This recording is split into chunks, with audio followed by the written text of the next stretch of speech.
Hey, this will be a video chart on TADF. Very nice looking chart here over the course of the past few weeks, and been wanting to get a chart up of it. And here we are today. Very nice day in terms of the bulls fighting back and kind of flexing their muscles in the sense you can see here by the slower wick that the bears were really trying to press down the price.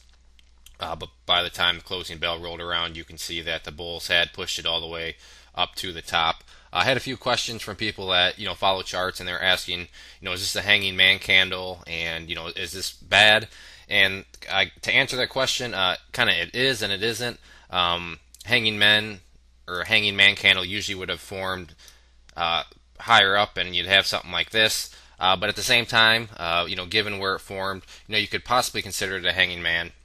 But at the end of the day, whether or not you want to call this a hanging man, the key thing that this chart needs to do in order to show whether or not this current move here is legitimately strong is to hold above its key levels of support, which is a leading kind of question. So what are those key levels of support?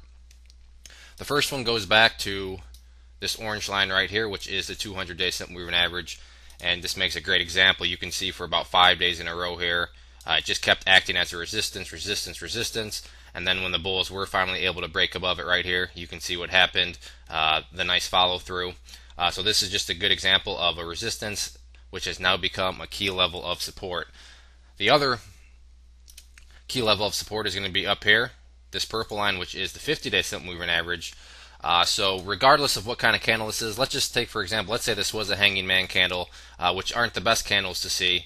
And let's say there is a pullback. Well, pullbacks are going to happen. People are in the markets to make money, obviously, and the only way you can make money is to sell your shares.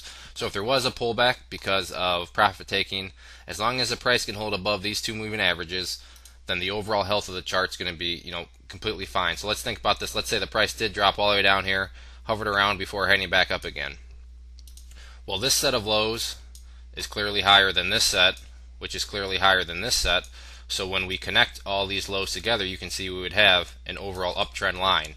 So that's the key thing. That's why, sure, nobody wants to see it pull all the way back here, but from the overall chart perspective, if it did pull back here, consolidate before heading back up, you would still have a higher low within the overall context of the chart, which would still keep things bullish. Now, if you're a day trader and you bought up here and you're just in here for a quick scalp, then yeah, you don't want to see it pull back. But if you're in it for the overall trend, then that's okay. And kind of the other thing to just kind of let be your guiding right here is this trend line. So you can use moving averages, but really in the kind of grand scheme of things, as long as this line holds, you're fine, because it could come all the way down here, bounce around, head back up, come all the way down here, bounce around, head back up, and then obviously this uptrend line would still be intact. So a couple of different ways you can look at it.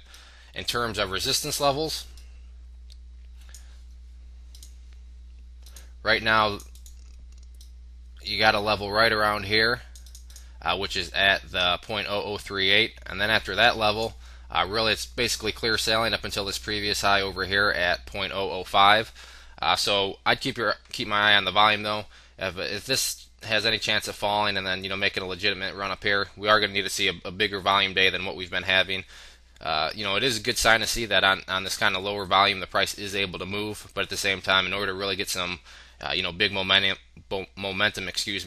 going, you're going to need to see a little bit more volume than what it's had. But overall, definitely a good looking chart. It's just a matter of, is it going to pull back here, and if it does, is it going to go through a healthy consolidation level? So with that being said, if there are any other questions on the chart, please shoot me a message. If not, I'd encourage you to check out bullwarriorstocks.com. If you go there and sign up for the free newsletter, you'll be sent a free ebook, and with your newsletter subscription, you'll get chart setups, trade ideas, educational pieces, all sorts of things from big boards down to penny stocks. So there's a good variety, something for everybody. It is all free. So I encourage you to go to the website, sign up, and see what it's all about. One more time, this was TADF. Thanks for listening.